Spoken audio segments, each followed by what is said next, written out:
பிரம்மா கோவில் தமிழ்நாடு இந்தியா பிரபஞ்சத்தின் படைப்பாளராக பிரம்மாவின் அபரிமிதமான பெருமை.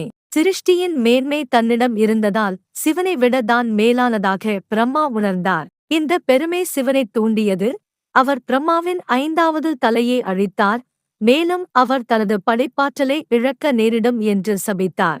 இந்த சாபத்திலிருந்து விடுபட பிரம்மா சிவன் கோயில்களுக்கு யாத்திரை செய்யத் தொடங்கினார். தனது யாத்திரையின் போது பிரம்மாவும் இந்த கோயிலுக்குச் சென்று பிரம்மபுரீஸ்வரைச் சுற்றி 12 சிவலிங்கங்களை நிறுவி கணிசமான காலம் இங்கு சிவனை வழிபட்டார். பிரம்மாவின் பிரார்த்தனையால் நெகிழ்ந்த சிவன் தேவி பார்வதியின் வேண்டுகோளின் பேரில் அவருக்கு மகிழ மரத்தடியில் தரிசனம் அளித்து அவரது சாபத்திலிருந்து அவரை விடுவித்தார். சிவன் படைப்பின் சக்தியையும் பொறுப்பையும் பிரம்மாவிடம் மீட்டார். சிவனும் பிரம்மாவுக்கு இக்கோயிலில் தனி சன்னதி வேண்டும் என்று அருளினார். பிரம்மாவே தனது விதியை இங்கு மாற்றி எழுதப்பட்டிருப்பதால் அவர் பிரம்மாவுக்கு அறிவுரை கூறினார்.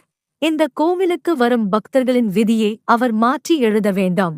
சிருஷ்டிகர்த்தாவான பிரம்மாவின் தலைவிதியே சிவபெருமான் தமிழகத்தின் திருப்பத்தூரில் மாற்றியதால் இக்கோயிலில் பிரார்த்தனை செய்வதன் மூலம் வாழ்க்கையில் ஒரு திருப்புமுனையை எதிர்பார்க்கலாம்.